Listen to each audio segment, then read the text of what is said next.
Puji Tuhan,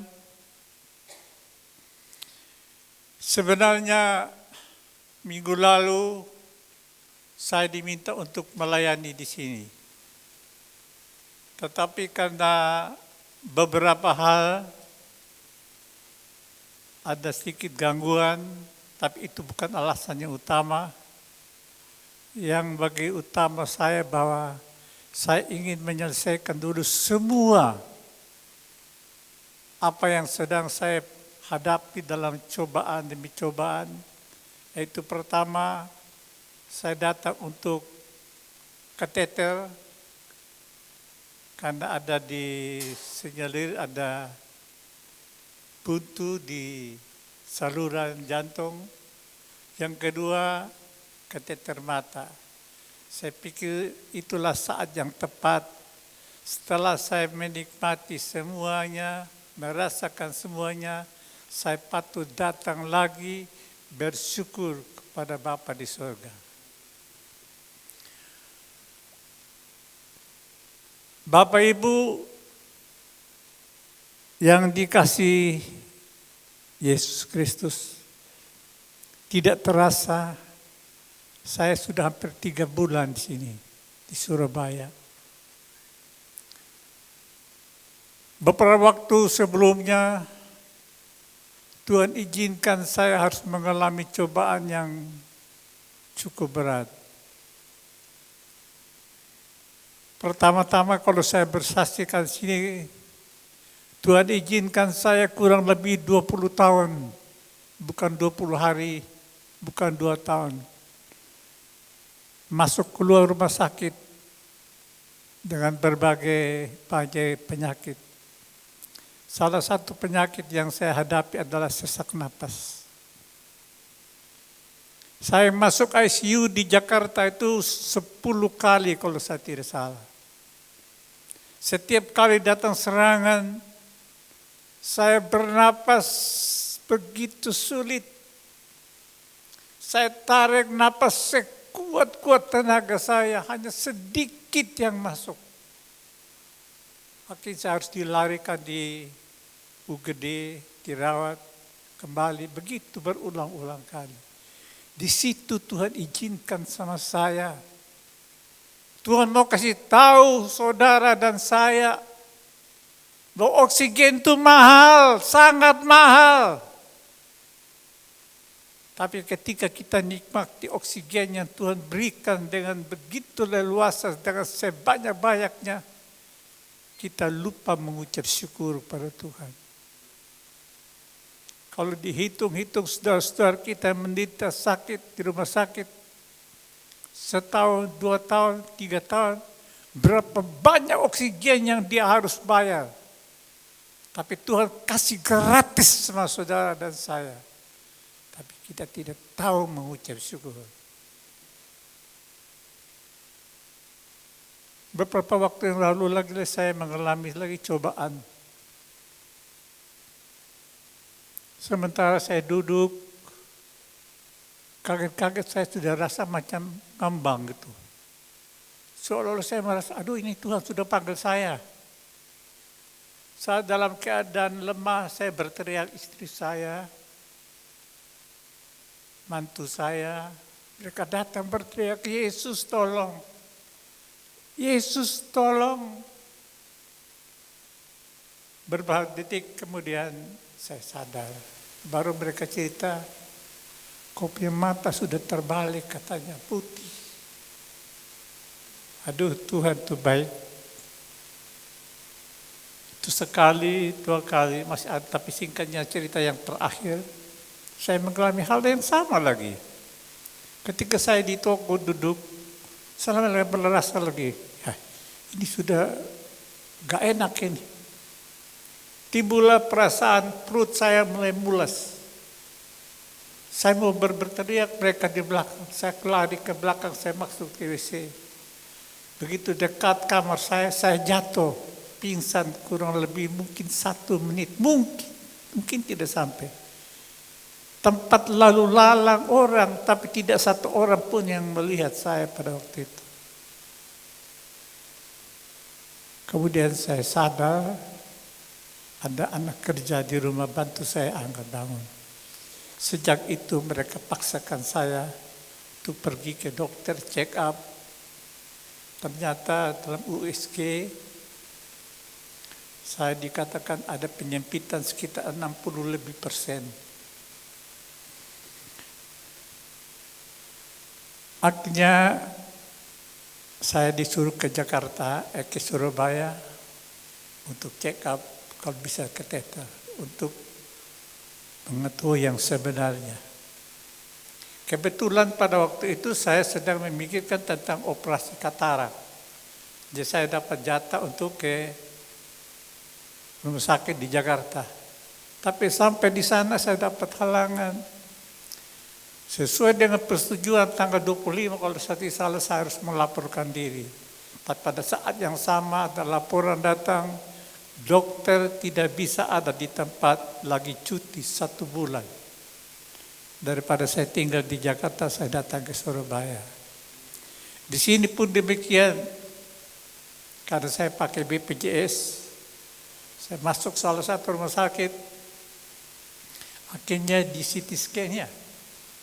Ya, di CT scan ternyata saya juga mengidap yang sama, 60 lebih persen. Ada 2 jalur yang buntu. Tapi kenyataannya saya tidak bisa dapat tertolong waktu yang saya harapkan. Saya harus dipindahkan ke rumah sakit yang lebih besar dengan alasan sana penuh, dokternya kurang. Mungkin saya pindah di rumah sakit Angkatan Laut.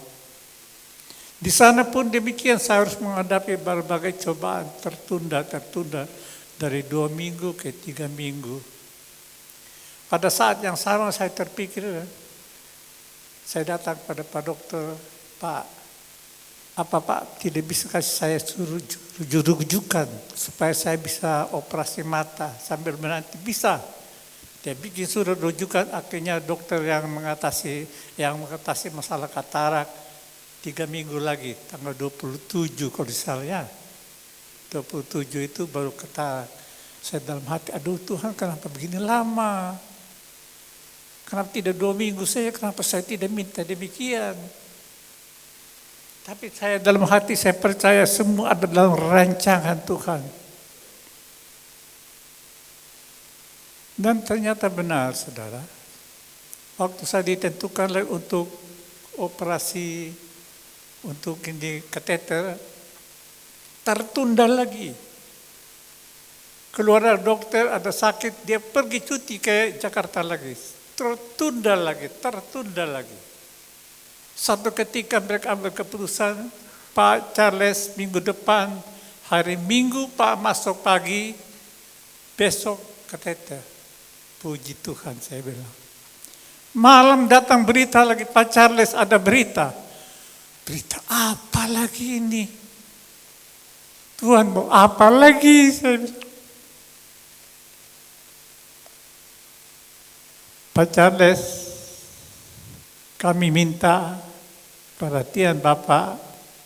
Hari Minggu, Pak masuk pagi, sorenya langsung tindakan. Puji Tuhan, saya bilang. Tepat waktunya. Karena waktu saya kateter itu kan saya pakai obat pengencer darah kan. Waktu operasi katarak mata harus minimal 5 hari stop obat pengencer darah. Tepat 5 hari. Sesudah saya operasi kateter, saya operasi mata. Pas, itu dalam rancangan Tuhan. Kita memikirkan, Tuhan memutuskan. Maka itu apa yang Tuhan katakan, lakukanlah dengan setia, tanpa sungut-sungut. Tanya, kenapa Tuhan begini, kenapa Tuhan begitu.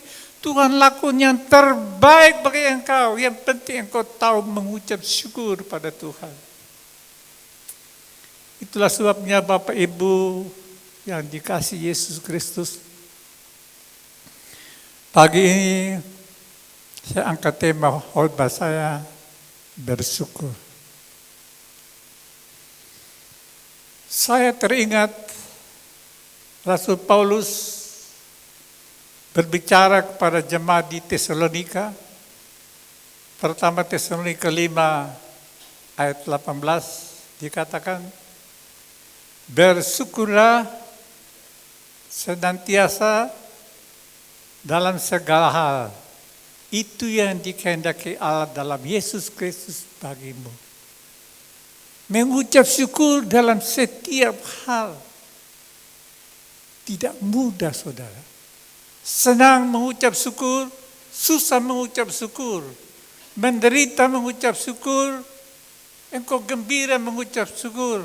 Engkau sehat mengucap syukur, engkau sakit mengucap syukur. Tidak mudah, tapi itu dituntut Tuhan. Pagi ini saya mau ceritakan pada saudara dan kita semua yang mendengarkan. Ada orang ditolong, diberkati pun tidak tahu mengucap syukur.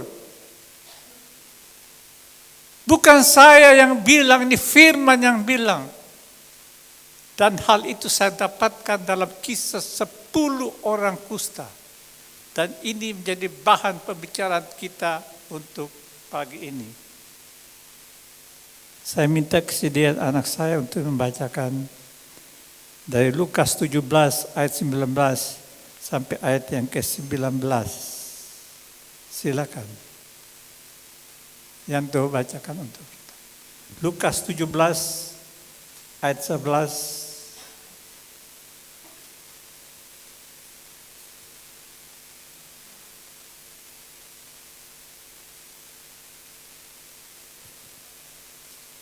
Ke-10 orang kusta.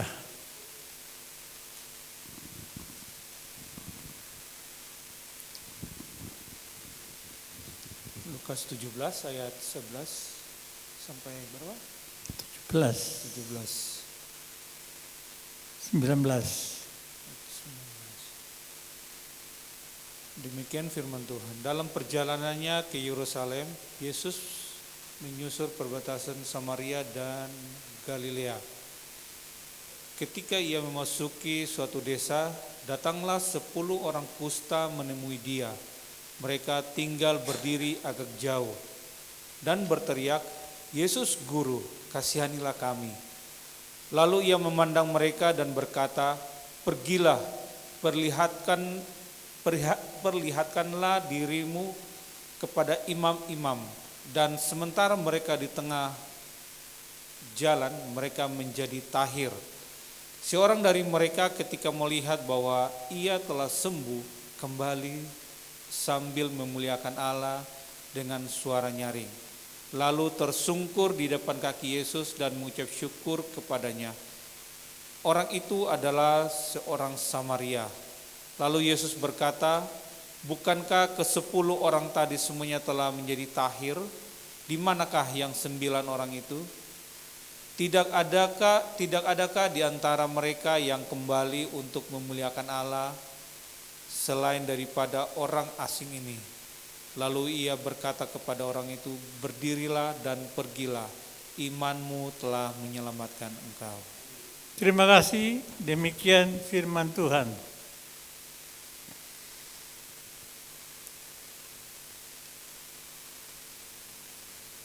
Ada 2 penekanan yang saya angkat pagi ini,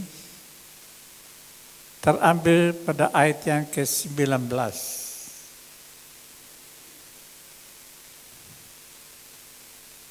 Yesus berkata, berdirilah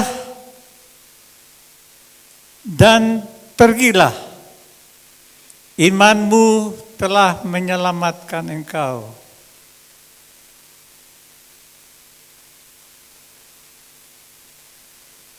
Saya lebih senang kalau ayat ini diterjemahkan dalam bahasa Indonesia sehari-hari, lebih dipermudahkan. Dikatakan sini,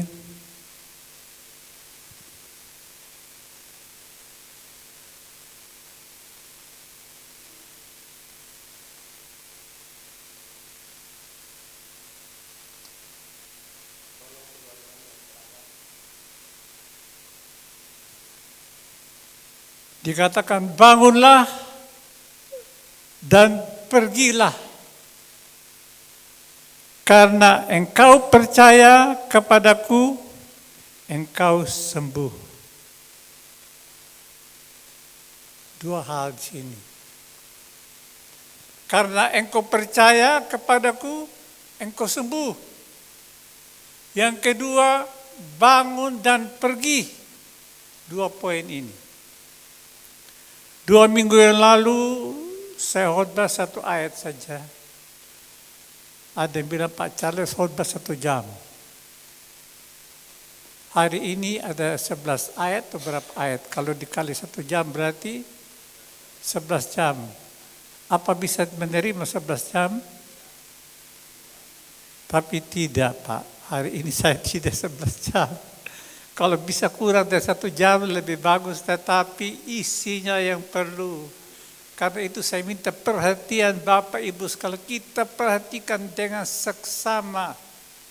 Karena ini ayat ini benar-benar berisikan pelajaran yang penting buat saudara dan saya, buat hidup saudara dan saya.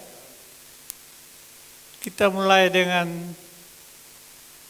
karena engkau percaya, engkau sembuh. Ayat 11 dikatakan, dalam perjalanan ke Yerusalem, Yesus melalui daerah perbatasan Samaria dan Galilea. Perbatasan Samaria dan Galilea.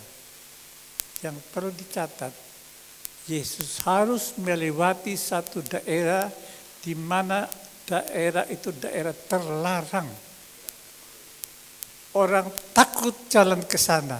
Orang semua menghindari jalan ke sana. Kenapa? Karena tempat situ tinggallah orang-orang kusta.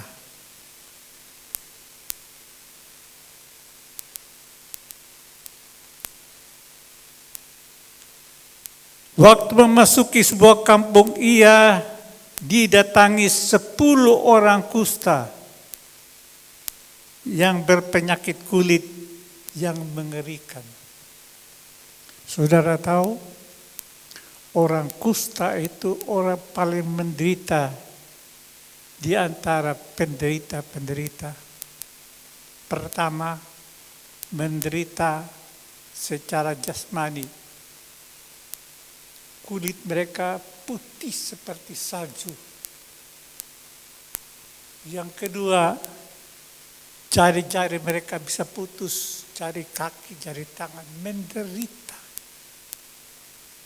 Lebih menderita dari itu, menderita batin mereka. Coba bayangkan saja. Seandainya kalau mereka ditinggalkan oleh teman, keluarga, itu biasa. Tapi ditinggalkan oleh saudara sendiri, ayah sendiri, istri, anak, singkirkan mereka jauh. Diasingkan di satu tempat supaya jangan ada orang yang bisa melewati daerah mereka. Itu orang kusta, saudara. Menderita secara jasmani dan rohani. Tapi apakah Yesus tidak tahu di situ tempat orang kusta? Saya yakin dan percaya Yesus tahu. Pertanyaan kita, kenapa Yesus mau ke sana? Bukankah daerah berbahaya? Bukankah manusia semua takut ke sana? Dia adalah Yesus. Pengasih, penyayang, mencari orang yang susah, mencari orang yang sedih, mencari orang yang menderita. Itu Yesus. Sebagaimana Yesus katakan, ketika aku di penjara, kamu tidak pernah mengunjungi aku. Di sana, di tempat penderitaan, di situ Yesus ada. Di tempat orang dikubur-kubur, tinggal-tinggal seperti kita saksikan. Di situ Yesus ada. Jadi kalau ada saudara yang menderita, jangan saudara pikir, waduh Tuhan tinggalkan saya. Tidak. Tuhan akan mencari waktu dan saat yang tepat untuk bertemu dengan engkau. Untuk menunjukkan pada engkau siapakah aku ini. Dan benar itu terjadi, saudara. Ketika orang kusta mendengar Yesus datang, biasanya orang kusta itu kalau dia lihat orang sehat, dia katakan, najis, najis. Maksudnya supaya jangan kamu sama dengan saya yang najis. Kamu orang sehat, bersyukur kamu. Tinggalkan aku. Tapi ketika dia tahu Yesus datang, tidak ada kata najis di situ, saudara. Ada kata seruan jeritan. Ayat 12, 13 dikatakan, dan berteriak, Yesus Tuhan, kasihanilah kami.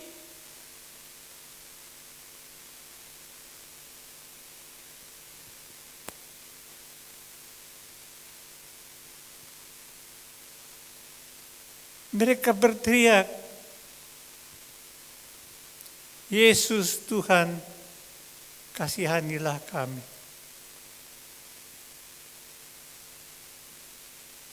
Mereka berteriak.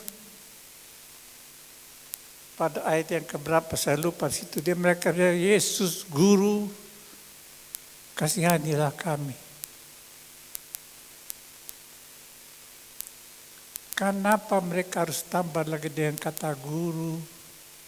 Kenapa tidak cukup dengan kata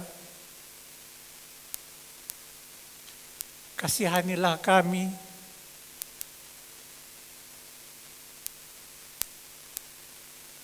Mereka tahu Yesus bukan sekedar juru selamat saja, tapi seorang guru yang baik yang mendidik setiap orang yang datang kepadanya, dan hal itu dibuktikan. Lanjut.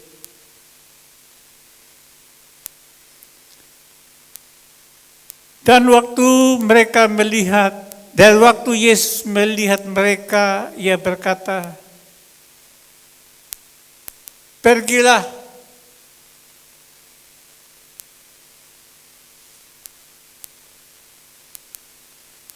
Kepada imam-imam agar mereka memeriksa keadaan badanmu.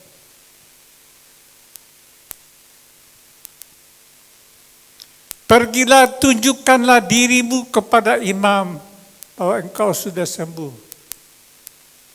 Saudara, kalau ketika Tuhan suruh kita itu pergi, tunjukkanlah dirimu kepada imam, saudara mau jalan tidak? Saudara yang masih dalam keadaan sakit, saudara masih dalam keadaan menderita, dan setiap orang yang sudah sembuh saja yang bisa datang kepada para imam untuk membuktikan bahwa mereka sudah sembuh dan mereka boleh hadir di tengah-tengah keluarga. Tapi mereka masih dalam keadaan sakit.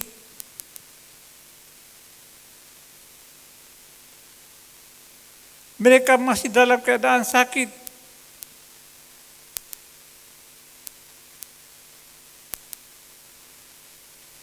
Mereka bisa protes Tuhan, tapi tidak. Karena Alkitab katakan, iman menyelamatkan engkau. Karena engkau percaya engkau sembuh. Ketika mereka mendengarkan, pergilah kepada imam. Sekalipun mereka masih dalam sakit, mereka berlangkah dengan iman. Mereka percaya ini bukan manusia yang suruh. Ini guru yang suruh, ini Yesus yang suruh. Mereka berjalan dengan mantap dan yakin dan percaya. Bukan satu langkah, bukan dua langkah, bukan tiga langkah, separuh perjalanan. Seandainya 100 langkah itu sampai ke rumah imam, 50 langkah. 50 loncatan iman. Dan ternyata itu terbukti. Dan sementara mereka di tengah jalan, mereka menjadi tahir sementara di tengah jalan. Jadi kalau saudara dan saya berdoa, jangan berhenti berdoa. Terus berdoa, terus berdoa. Percayalah imanmu menyelamatkan engkau. Ini kebenaran saudara. Saya juga waktu sakit bertanya, aduh Tuhan kenapa begini? Apakah saya juga tidak melayani Tuhan? Tapi saya percaya ada rencana Tuhan semua. Saya tidak pernah duga saya sampai sini saya bisa tahu, saya bisa ditolong. Selesai saya berkhotbah, Pendeta Herman katakan Tuhan sudah sembuhkan engkau. Aduh. Tidak pernah terpikir. Apa yang tidak pernah engkau dengar dengan telinga. Apa yang kau tidak pernah melihat dengan mata, apa yang tidak pernah timbul dalam hatimu, itu disediakan Allah bagi orang yang mengasihi Dia. Kasihilah Tuhan, percayalah. Manusia terbatas, Tuhan tidak terbatas. Itulah kebenaran dan dibuktikan oleh 10 orang kusta. Mereka berjalan dan mereka tahir. Luar biasa. Dan selanjutnya kita melihat apa yang terjadi. Setelah mereka tahir, saya yakin. Puji Tuhan, puji Tuhan. Hanya sampai di situ saja. Tapi kita lihat ada satu tokoh yang selalu dihina, disingkirkan, diolok, dihina, justru dia berharga di mata Tuhan. Ayat 15 dikatakan seorang dari mereka melihat ketika melihat bahwa ia telah sembuh, ia kembali lagi memuliakan Allah dengan suara nyaring. Setelah tahu dia sembuh, dia kembali.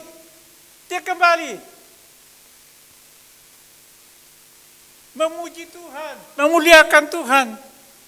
Tercatat di sini dia kata dengan suara nyaring. Kenapa harus dicatat suara nyaring? Saya tidak tahu waktu sebelum dia sakit apakah dia juga seorang penyanyi. Dikaruniakan dengan suara yang bagus. Begitu dia sembuh, dia nyanyi dengan suara nyaring. Berapa banyak orang Kristen dikaruniakan dengan suara yang bagus. Di mana mereka? Sudahkah mempermuliakan mereka dengan karunia-karunia Allah berikan? Banyak saudara-saudara kita di jemaat, di sini mungkin tidak. Di tempat lain, di tempat kami juga begitu. Kalau untuk karaoke, wah nomor 1. Kalau putar tiap malam kita karaoke, night club, naik di panggung, pesta, minta agar dikasih kesempatan menyanyi. Kalau tidak dikasih kesempatan, lebih baik saya pulang. Ingin tampil di dunia, tapi untuk Tuhan yang mengaruniakan kasih karunia, tidak mau memuliakan Tuhan. Tapi saksikanlah pagi ini saudara, orang Samaria itu menyanyi dengan suara nyaring. Karena itu saya katakan, ingat, karunia Tuhan berikan kepada saudara dan saya, pergunakan itu dengan baik. Karena tiba saatnya kita harus mempertanggungjawabkan apa yang Tuhan sudah pernah berikan pada engkau. Engkau pertanggungjawabkan kepada Tuhan. Dan itu dilakukan oleh orang Samaria.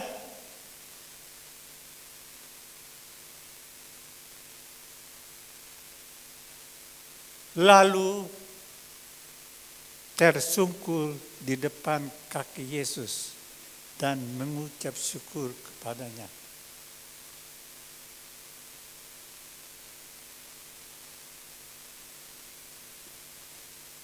Datang tersungkur di bawah kaki Yesus, saudara. Pernahkah saudara tersungkur di bawah kaki Yesus? Pernah?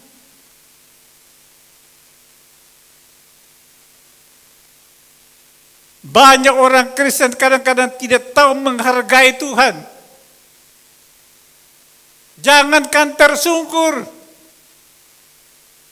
Ketika orang lagi khotbah, ketika firman disampaikan, banyak jemaat juga santai. Sambil putar HP, ketik-ketikkan HP dan sebagainya. Ngobrol cerita. Dalam doa tidak sedikit juga yang pangku kaki tidak menghormati Tuhan. Coba seorang pejabat datang. Apa saudara berani gitu? Apalagi seorang presiden, saudara jauh sudah dengan sopan. Ini raja di atas segala raja. Daniel katakan rajalah yang mengangkat raja di dunia. Tidak kita menghargai dia, tidak kita menghormati dia. Dan ini fakta saudara, kita hargai ini orang Samaria ini. Dia bisa melakukan yang terbaik, menyembah Tuhan, memuliakan Tuhan. Luar biasa saudara. Saya sendiri belum bisa seperti demikian. Sesudah itu apa dikatakan? Mengucap syukur kepadanya.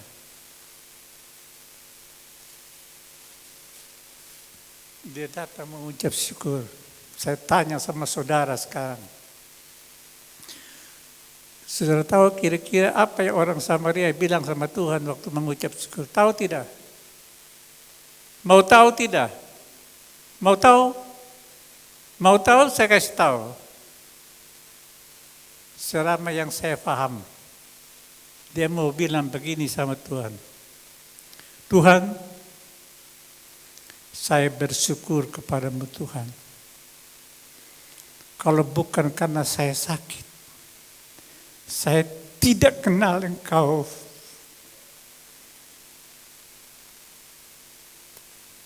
Kalau bukan saya sakit, saya tidak lihat kuasa-Mu. Kalau saya tidak menderita, ditolak di masyarakat, jatuh dalam banyak persoalan, entah sakit, entah apapun juga, saya tidak kenal Engkau. Tapi justru penyakit yang saya terima ini, saya mengenal Engkau, saya tahu Engkau Allah berkuasa.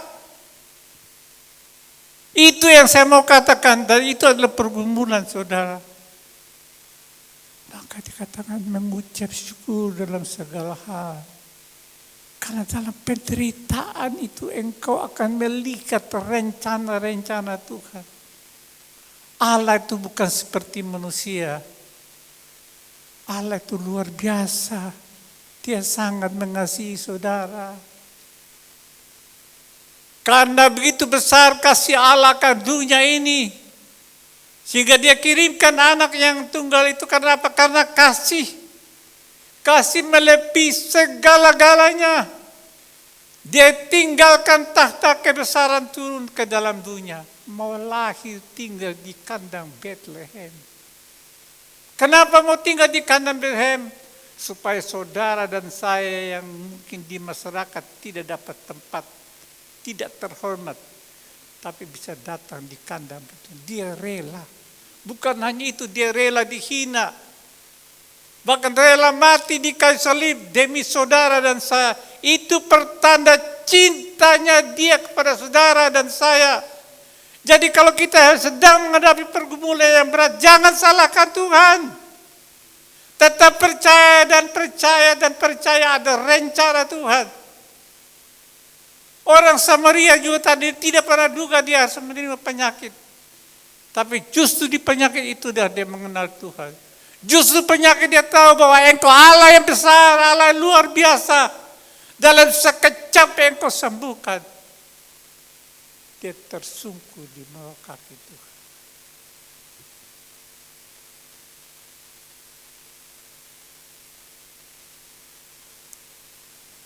Lalu apa kata Yesus? Itu bas. Yesus berkata, bukankah ke-10 orang tadi semuanya telah menjadi tahir? Kok Tuhan tahu? Loh kenapa tidak tahu? Dia Tuhan. Mau saya buktikan bahwa Tuhan itu tahu. Supaya saudara lebih mengerti, lebih percaya. Nanti buka kisah Markus. Seorang pendarahan, perempuan mengalami pendarahan 12 tahun. Selama 12 tahun dia mencari tabib. Dari tabib satu ke tabib yang lain. 12 tahun dia menderita. Alkitab menceritakan habis seluruh hartanya. Habis sama sekali. Nol. Menderita. Tapi ketika dia mendengar nama Yesus. Ingat. Ketika mendengar nama Yesus. Imannya timbul. Bukan tenggelam, timbul. Karena dia percaya dialah satu-satunya penolong. Apa yang dia katakan? Asalku jamah saya jubahnya. Aku sembuh. Iman timbul ketika engkau dalam penderitaan. Iman timbul ketika engkau disingkirkan. Iman timbul ketika engkau jatuh dalam banyak hal, failit dalam segala hal, menderita dalam segala. Disitulah imanmu tumbuh. Itulah sebabnya Paulus katakan bersyukurlah dalam segala hal. Kalau dalam penderitaan itu ada rencana-rencana yang kita tidak tahu. Tapi kelak engkau tahu sebagaimana Paulus katakan Roma 8:12. Sekarang baru aku tahu Allah turut bekerja dalam segala hal. Termasuk sakit dan penyakit, termasuk musibah, termasuk apa yang engkau alami. Kalau tidak, engkau tidak kenal Tuhan. Engkau remehkan Tuhan. Engkau masa bodoh itu, minggu itu, gereja tidak mau tahu. Tapi setelah engkau kenal Tuhan, baru aku tahu. Sini, aku harus hadir. Di mana yang lain? Itu buktinya. Yesus bertanya, siapa menyamar jubahku? Murid-murid bilang, Tuhan, begini banyak orang kok. Berdesak-desakan masa. Tuhan katakan siapa yang menjamannya?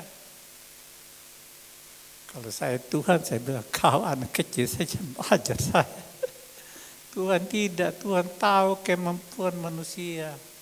Tuhan tahu ini manusia punya akal terbatas, kemampuan terbatas, tapi Tuhan tidak menghina. Tuhan tidak marah pada murid-murid, tapi Tuhan mandang. Siapa yang menjamak? Ketika perempuan itu tahu bahwa Yesus tahu dia menjamak, pada satu kemental dia datang pada Yesus. Dia tersungkur di bawah kaki Yesus. Seraya mengucap syukur. Dan kemudian dia menceritakan semua apa yang dialami. Ini yang Tuhan inginkan. Kalau engkau sudah senang, engkau sudah bebas, engkau bersaksi ceritakan kepada orang lain bahwa engkau pernah mengalami persoalan yang sulit. Tapi ada Yesus yang memperhatikan engkau. Ini yang Tuhan mau.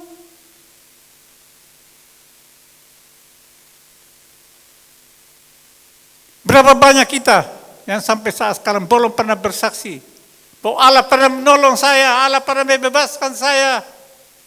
Berapa banyak? Banyak.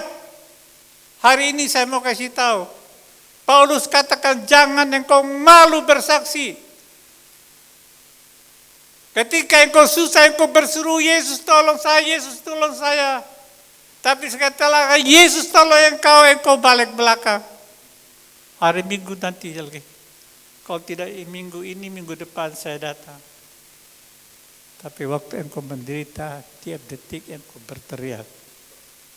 Setelah engkau sembuh, di manakah engkau? Tuhan tanya saudara.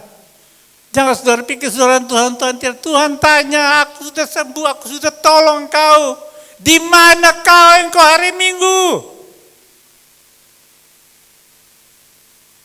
Tuhan tanya, ini kebenaran firman, bukan saya yang terjemahkan. Ini kata-kata jelas yang dibaca di Markus.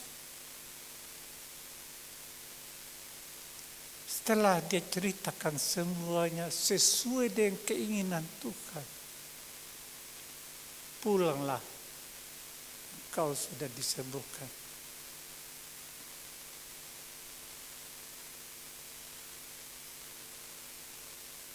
Tidak adakah di antara mereka yang kembali untuk memuliakan Allah sesuai dari orang asing ini? Orang asing ini yang dikatakan Samaria, yang hari-hari mereka orang dipojokkan, dihina, digeserkan, tidak suka bergaul dengan mereka. Tapi saya katakan sekali lagi, mereka yang tidak berharga di mata manusia, ditolak di mata manusia, tapi dia berharga di mata Tuhan. Mereka berharga karena apa? Karena mereka melakukan kehendak Bapakku di surga. Kisah perumpamaan orang Samaria yang baik hati. Ketika ada seorang turun di tengah jalan, dia dirampok habis. Siapa yang tolong dia? Imam yang selalu berkhotbah, kasihilah saudaramu. Datang orang Lewi, para cendekiawan yang selalu berceramah tentang kasih. Di mana mereka? Lihat, oh ini bukan saudara saya, ini bukan teman saya. Jalan terus. Orang Samaria yang baik hati ini, saudara, ketika dia lihat yang jatuh itu adalah musuhnya, yang mungkin pernah menolak dia, menghina dia. Tapi Alkitab mencatat, tergerak hatinya. Ini yang dikatakan oleh Tuhan Yesus. Kapan kita bisa hati kita tergerak memperhatikan orang lain? Saya salut, sungguh-sungguh saya salut.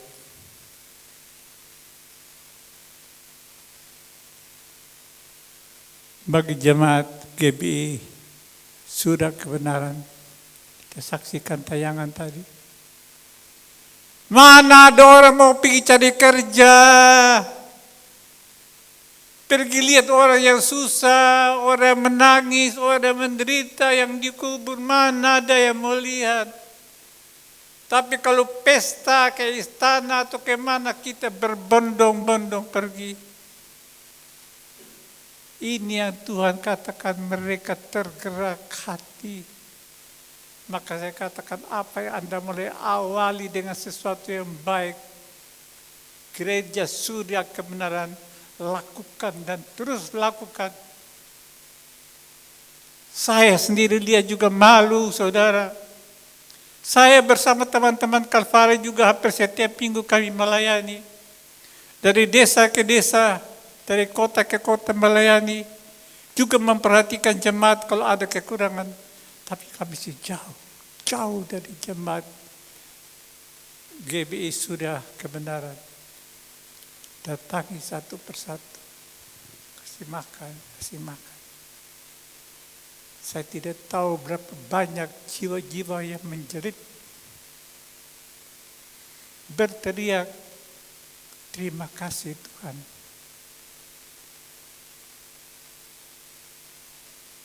Engkau telah memakai anak-anakmu menolong kami yang susah. Luar biasa.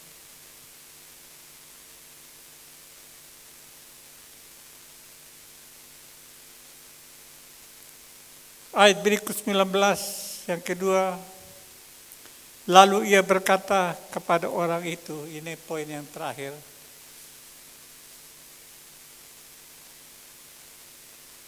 Di sini dikatakan berdiri dan pergilah. Kalau di terjemahan bahasa Indonesia sehari-hari dikatakan bangun dan pergilah.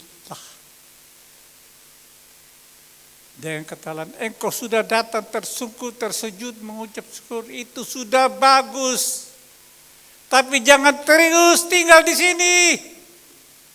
Jangan ada di rumah ibadahmu setiap minggu saja.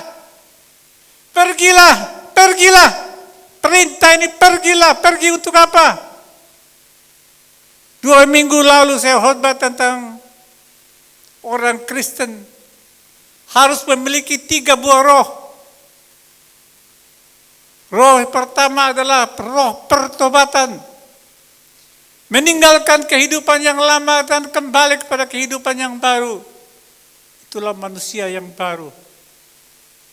Roh yang kedua, kalau kita baca di Yohanes 15 ayat 16 dikatakan, supaya mereka tetap berdiri dan kuat. Kalau diterjemahkan baru dikata supaya bisa memenangkan jiwa. Yang ketiga, harus memiliki 10 buah roh.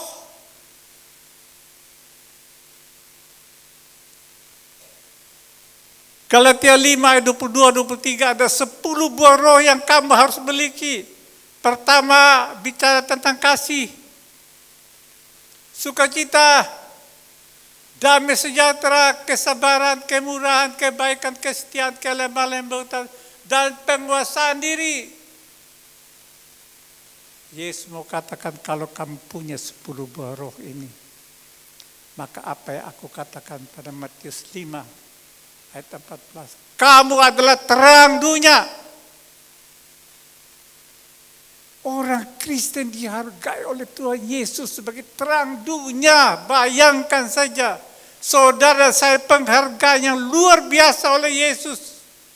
Kamu adalah terang dunia. Tapi miliki dulu 10 buah roh. Karena dunia tidak punya 10 buah roh itu. Dari 10 buah roh saya mau katakan, cukup engkau punya 1, yaitu kasih. Kalau engkau punya kasih berarti engkau memiliki 8 buah roh.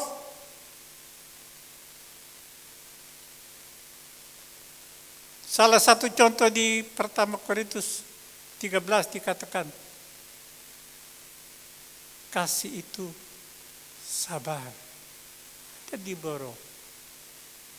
Kasih itu murah hati, ada di bawah. Yang ketiga, ini yang perlu diingatkan. Kasih itu apa? Tidak sombong, tidak angkuh, tidak memegahkan diri. Jangan sampai saudara punya roh kesabaran, kemurahan, tapi keangkuhan, ketinggi diri. Engkau juga tidak layak di hadapan Tuhan. Ingatkan itu. Semakin engkau disanjung, jangan engkau semakin sombong, tapi rendahkan dirimu. Supaya engkau juga termasuk dalam bagian anak-anak Tuhan yang dikehendaki Tuhan. Orang Kristen kalau tidak memiliki 3 buah roh, saya berani katakan, berdasarkan firman Tuhan, tidak layak masuk surga. Bukan saya yang katakan, firman yang katakan. Matius 7 ayat 21.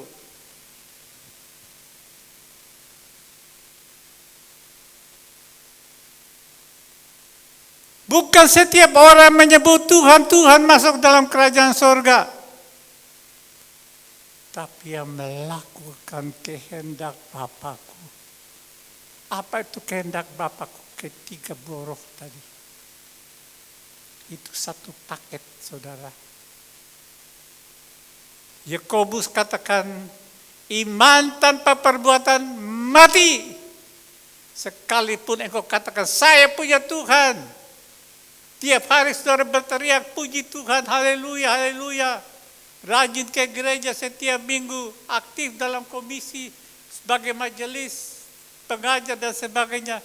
Tapi kalau engkau tidak punya perbuatan, no. Satu paket. Iman dan perbuatan. Satu paket. Puji Tuhan, percaya Tuhan, dan melakukan kehendak Tuhan.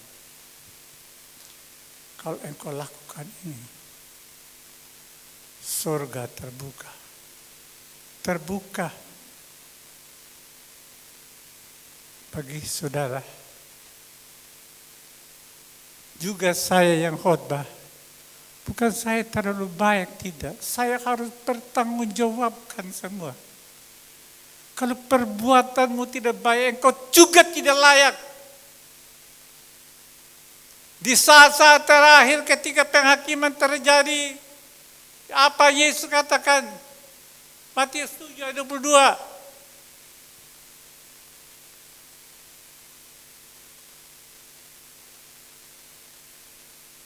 Pada saat terakhir banyak orang berseru, Tuhan, Tuhan, bukankah aku bernubuat tentang namamu? Bukankah aku mengusir setan demi namamu? Bukankah aku melakukan mujizat tentang namamu? Apa kata Tuhan Yesus? Sesungguhnya aku berkata kepada kamu, aku tidak pernah mengenal engkau. Bukan tidak mengenal saja, tidak pernah mengenal engkau, terhapus semua.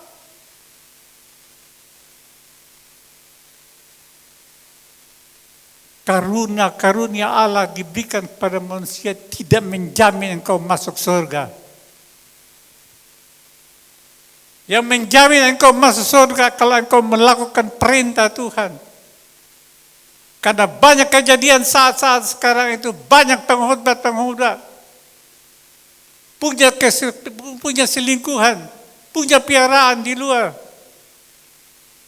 KDRT terjadi di rumah tangga, istri dijadikan babu, diperintah, dipukul, dihina. Engkau boleh menyembunyikan dirimu di hadapan masyarakat, tapi di hadapan Tuhan jangan coba-coba. Engkau melakukan kejahatan. Karena itu, hari ini Tuhan mau kasih tahu, sungguh Allah itu baik. Sungguh Allah itu baik. Dia katakan demikian sebelum dia naik ke surga. Dia katakan pada murid-muridnya, beritakanlah pertobatan dan pengampunan. Pertobatan dan pengampunan itu satu paket, saudara. Sekalipun engkau berkata, Tuhan ampun, Tuhan ampun, Tuhan ampun saya, tapi kalau engkau tidak bertobat, masih melakukan hal yang sama, engkau tidak dapat pengampunan. Tapi ketika engkau bertobat hari ini juga, saat ini juga engkau dapat pengampunan. Itu Allah kita, Allah yang luar biasa. Maka ini adalah waktu dan kesempatan bagi kita dan saya. Lakukan yang terbaik. Ambil keputusan. Jangan tunda-tunda. Hari ini saat ambil keputusan. Tuhan, saya mau bertobat. Saya mau tinggalkan kehidupan saya yang lama. Saya mau dapat pengampunan daripada Engkau supaya saya layak juga berada bersama-sama dengan Tuhan. Saya rasakan ini Tuhan, kasih Tuhan itu luar biasa. Itulah sebabnya saya bersama istri dan anak-anak, kami sepakat. Kami mau terus melayani Tuhan, memberitakan kebenaran selama Dia masih berikan kesempatan. Karena kesempatan itu sangat rahasia dan terbatas. Hari ini adalah hari kesempatan bagi saudara dan saya. Jangan tunda-tunda, ambil keputusan juga. Tinggalkan sudah kehidupanmu yang lama. Memasuki satu kehidupan yang baru. Surga terbuka bagi saudara dan saya. Yesus baik. Sungguh baik. Dan amat baik. Menutup khotbah saya bersama istri, saudara saya, Ibu, Debbie, Bapak, mungkin Pak Yapi, kita dari Sumba, kita nyanyi satu lagu Timur Yesus Malole. Ayo, naik ke panggung. Kita nyanyikan. Mari, mari silakan kita nyanyikan. Yanto. Yesus Malole. Payapi Sinatra ini Sinatra siapa tidak kenal suara yang paling bagus. Muliakan Tuhan. Percayalah keajaiban Tuhan bisa terjadi di mana dan kapan saja. Silakan, mari sama-sama. Pak Debi, silakan. Silakan. Yesus Malole. Mungkin ada orang Sumba lain, silakan. Mau ikut kita nyanyi, silakan. Yesus baik, sungguh baik. Tidak ada yang lebih baik daripada Tuhan Yesus.